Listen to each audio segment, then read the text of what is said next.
Beaucoup de gens vivent leur vie, on regarde un film en spectateur.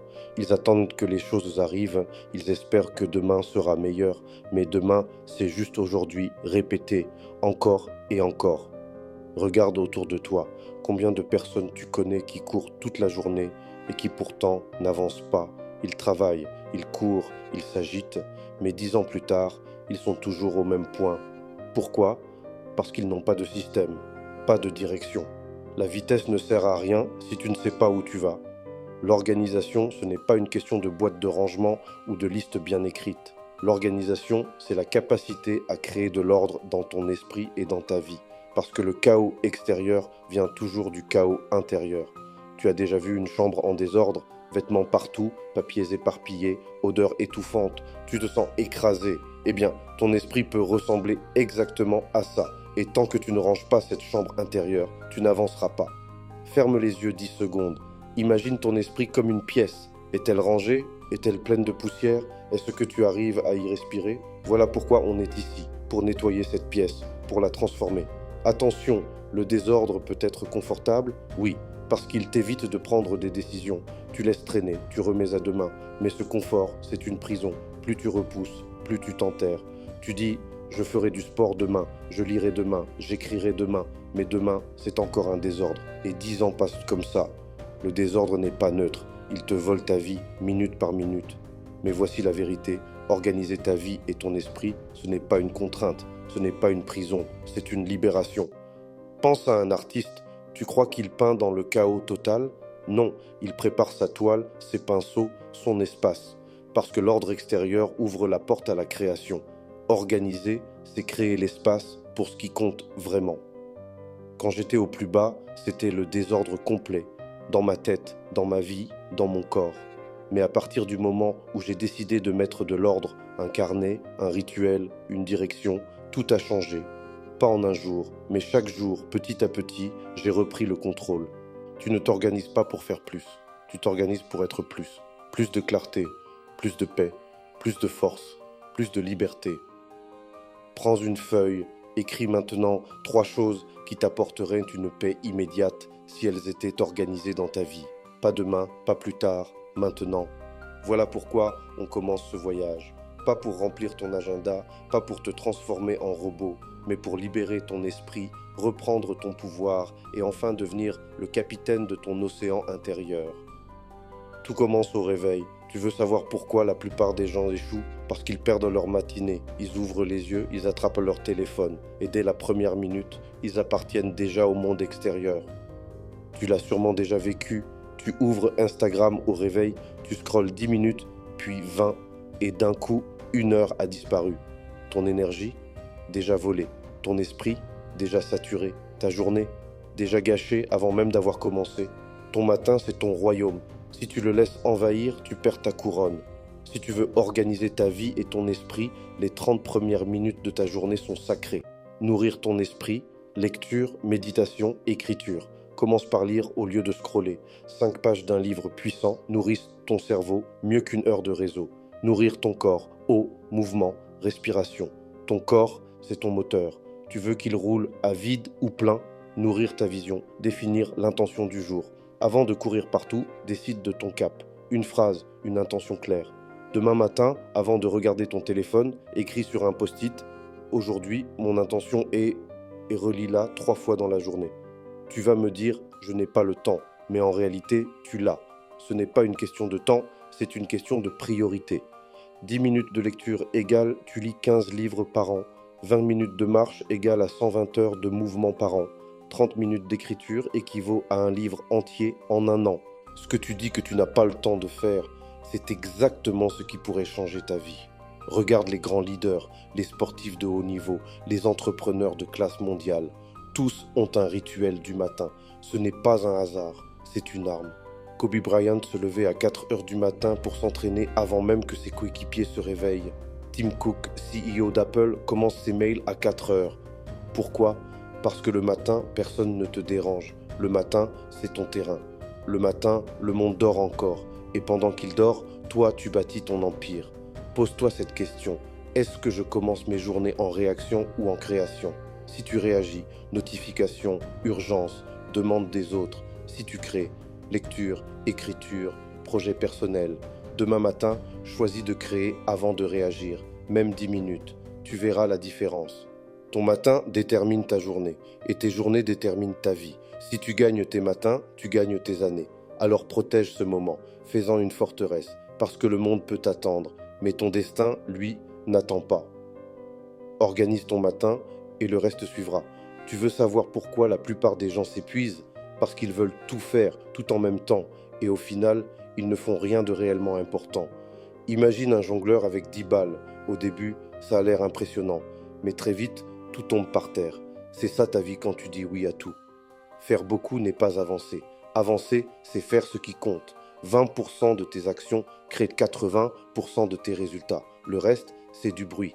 20% de tes clients rapportent 80% de ton chiffre d'affaires. 20% de tes efforts sportifs créent 80% de tes résultats physiques. 20% de tes habitudes impactent 80% de ton bien-être.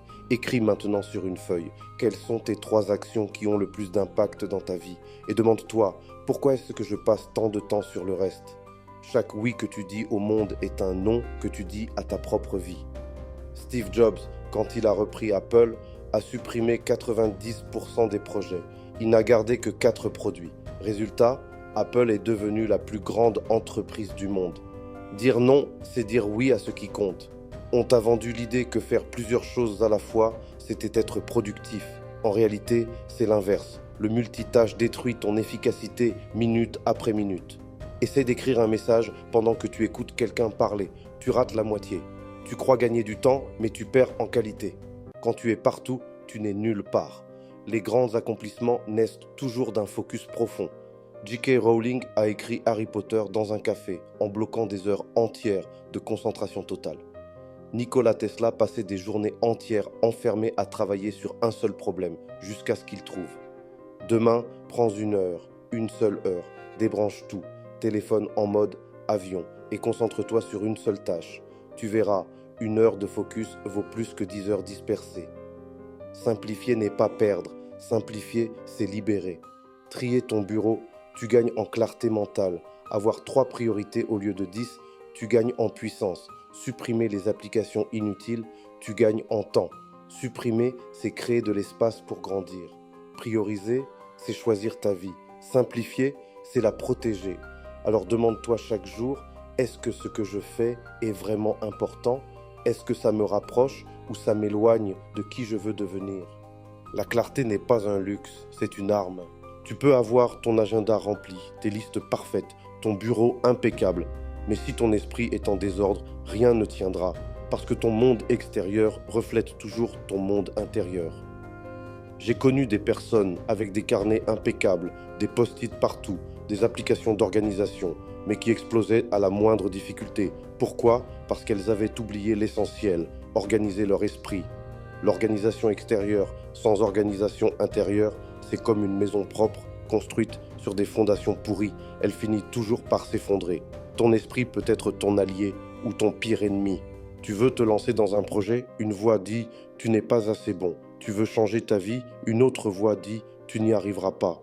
Pendant 24 heures, note toutes les phrases négatives que ton esprit te répète. Tu verras à quel point ton mental pollue ta vie sans même que tu t'en rendes compte.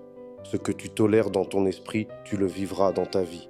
Beaucoup confondent organisation et froideur.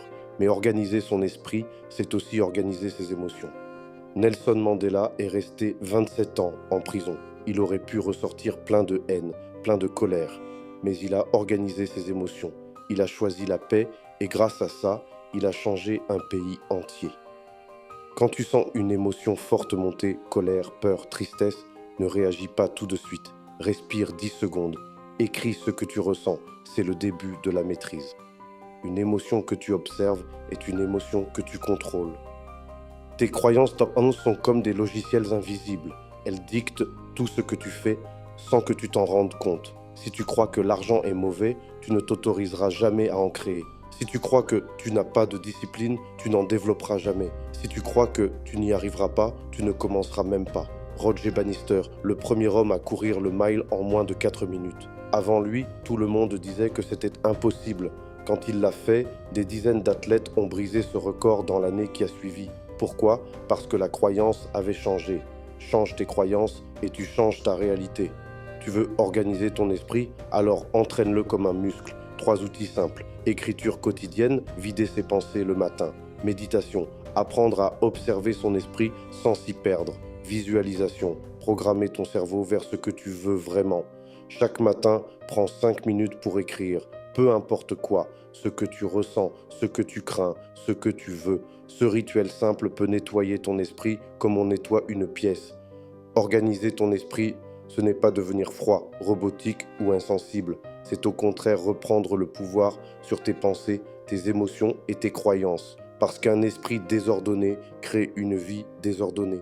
Mais un esprit clair crée une vie puissante. Range ton esprit et ta vie suivra. Si tu comptes sur la motivation, tu es déjà perdu. Parce que la motivation, c'est comme le feu d'un briquet. Ça flambe vite, ça s'éteint vite. Et tu ne peux pas construire une vie sur un feu qui s'éteint. Tu l'as sûrement déjà vécu. Tu décides de commencer le sport. Première semaine, motivation à fond. Deuxième semaine, déjà moins. Troisième semaine, plus rien. Ce n'est pas toi le problème, c'est ta stratégie. Parce que tu comptes sur la motivation au lieu de compter sur un système. La motivation t'allume, le système te maintient. Un système, c'est une série d'habitudes qui travaillera pour toi, même quand tu n'as pas d'énergie. Avoir ton sac de sport prêt la veille, tu élimines une excuse. Avoir une liste claire de 3 priorités par jour équivaut à éliminer la confusion. Avoir un rituel du soir, tu prépares ton lendemain. Un système, c'est une décision prise une fois, qui travaille pour toi 1000 fois.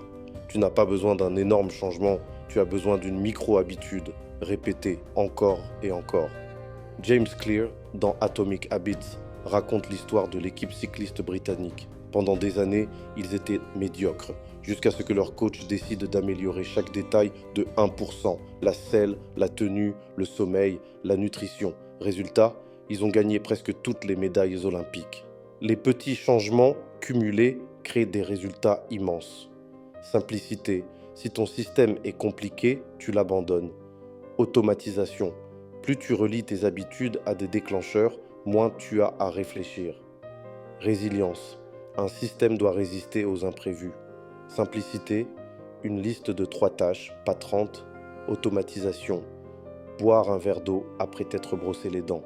Résilience, si tu rates un jour, tu reprends le lendemain. Un système n'est pas fait pour être parfait, il est fait pour être utilisé. Écris maintenant une habitude du matin, une habitude du jour, une habitude du soir. Matin, lire 5 pages. Jour, avancer sur une tâche clé. Soir, écrire 3 gratitudes. Ce n'est pas la force qui change une vie, c'est la constance. Construire un système, ce n'est pas être prisonnier, c'est être libre. Parce que tu n'as plus besoin de réfléchir 1000 fois, tu avances automatiquement. Et ce qui commence comme une discipline finit par devenir ton identité. Un système, c'est une discipline qui devient toi. La première erreur, c'est de croire qu'il faut attendre le moment parfait, le plan parfait, l'outil parfait. J'ai vu des gens passer des semaines à choisir l'application idéale pour gérer leur agenda. Résultat, leur vie n'a pas avancé d'un pas. Mieux vaut un système imparfait utilisé qu'un système parfait imaginé. Deuxième erreur, penser que s'organiser, c'est remplir ses journées jusqu'à l'étouffement. Certaines personnes ont un agenda blindé de 7h du matin à 22h. Mais si tu regardes de près, 90% de ce qu'elles font ne change rien à leur vie. Être occupé n'est pas être productif. Troisième erreur, oublier que ton esprit et ton corps sont tes fondations. Si tu dors mal, si tu manges mal, si tu n'as jamais de temps pour respirer, aucun système ne tiendra. Arianna Huffington, fondatrice du Huffington Post, s'est effondrée un jour de fatigue extrême. Elle a compris que sans sommeil, aucune organisation, aucun succès ne valait la peine. Depuis, elle en a fait sa mission, rappeler que le repos est une arme. Négliger ton corps, c'est saboter ton esprit. Quatrième erreur, penser que tu dois tout porter sur tes épaules. Tu veux lancer un business, tu fais tout toi-même. Tu veux changer ta vie, tu refuses de demander de l'aide. Vouloir tout faire seul n'est pas de la force, c'est de l'orgueil. Écris maintenant une tâche que tu pourrais déléguer ou une personne à qui tu pourrais demander de l'aide, puis fais-le. Cinquième erreur, croire que ton système doit être rigide. Pendant la Seconde Guerre mondiale, Churchill avait un agenda strict. mais il savait aussi l'adapter quand une urgence surgissait. Sa force, la flexibilité dans la discipline. La rigidité casse, la flexibilité dure. La dernière erreur, peut-être la plus dangereuse, croire qu'un échec veut dire que tu n'es pas fait pour ça. Tu rates une habitude un jour et tu abandonnes. Tu manges mal une fois et tu dis « c'est foutu ». Mais non, une erreur n'est pas une chute définitive, c'est juste une étape. Ce n'est pas l'échec qui te détruit, c'est l'abandon. Voilà les erreurs fatales. Attendre la perfection, confondre organisation et suractivité, négliger ton corps, vouloir tout faire seul, être rigide ou abandonner au premier échec. Si tu évites ces pièges, tu seras déjà devant 90% des gens. L'organisation ne demande pas la perfection, elle demande la constance et la résilience. Imagine ta vie comme un océan, parfois calme, parfois agité, parfois déchaîné. La question est, es-tu le capitaine de ton bateau ou juste un passager emporté par les vagues? J'ai vu trop de gens dériver. Ils avancent, mais sans direction. Ils se laissent emporter par les courants des réseaux, des opinions, des obligations. Et au final, ils s'échouent sur des rivages qu'ils n'ont jamais choisis. Si tu ne choisis pas ta route, la vie choisira pour toi. Organiser ta vie et ton esprit, c'est reprendre la barre de ton navire. Ton matin, c'est lever les voiles. Tes priorités, c'est tracer la route. Ton système, c'est le gouvernail. Tes croyances, ce sont les vents qui te poussent. Sans gouvernail, même le plus beau bateau finit perdu. Attention, l'océan n'est jamais toujours calme. Les tempêtes arriveront, les imprévus, les échecs, les douleurs. Mais c'est là que tu vois la différence entre un passager et un capitaine. Nelson Mandela avait des tempêtes. Elon Musk a eu des tempêtes. Même les plus grands, même ceux que tu admires, ont traversé des orages. Mais ils n'ont pas lâché la barre. Ce n'est pas la tempête qui décide de ta destination, c'est ta main sur le gouvernail. La vie n'est pas une répétition, tu n'as pas d'entraînement général, c'est maintenant, alors choisis ton cap. Écris 3 phrases. Où est-ce que je veux être dans un an? Quelle habitude, si je la prends aujourd'hui, peut changer tout? Qu'est-ce que je dois arrêter de tolérer dans ma vie? Sans cap, tu dérives. Avec un cap, tu avances. Un jour, ton voyage prendra fin, et la question sera: est-ce que tu as subi ton océan ou est-ce que tu l'as traversé en capitaine? On ne se souvient pas des passagers anonymes, on se souvient des capitaines, de ceux qui ont osé affronter les tempêtes, de ceux qui ont choisi leur route et qui ont montré le chemin aux autres. Ton héritage n'est pas ce que tu possèdes, c'est ce que tu transmets. Aujourd'hui, tu as 2 choix, continuer à dériver ou prendre la barre. Le chaos ou l'organisation. Le rôle de passager ou celui de capitaine, lequel choisis-tu? Ferme les yeux, imagine ton océan intérieur, les vagues, le vent, les nuages, puis vois-toi, debout, main ferme sur le gouvernail, sans cette force, sans cette direction, parce que ce pouvoir, il est déjà en toi. Voilà le message, organise ta vie, organise ton esprit et deviens le capitaine de ton océan. Les tempêtes viendront, mais tu tiendras la barre. Les vents changeront, mais tu ajusteras tes voiles. Et jour après jour, vague après vague, tu construiras une vie qui vaut d'être vécue. Tu n'es pas un passager, tu es le capitaine, alors prends la barre maintenant. Voilà, tu as traversé ce voyage avec moi. Tu sais maintenant que ta vie, ton esprit, ton organisation, c'est ton océan. Et toi, tu n'es pas un passager, tu es le capitaine. Mais souviens-toi, écouter ne suffit pas, regarder ne suffit pas. Ce qui compte, c'est agir. Alors dès aujourd'hui, reprends la barre, écris ton cap, mets en place ton rituel et avance. Parce que chaque jour compte, chaque choix compte et ta vie n'attend pas. Si tu veux continuer ce chemin, si tu veux que je t'accompagne encore plus loin, alors fais une chose simple mais puissante. Abonne-toi à cette chaîne. Clique, parce que cette communauté, ce n'est pas juste des vidéos, c'est une armée de capitaines, des hommes et des femmes qui refusent de dériver. Et si tu as trouvé une phrase, une idée, une image qui a changé quelque chose en toi aujourd'hui, partage cette vidéo. Parce que ce n'est pas qu'une vidéo, c'est une graine. Et tu ne sais pas qui, autour de toi, a besoin d'entendre ce message.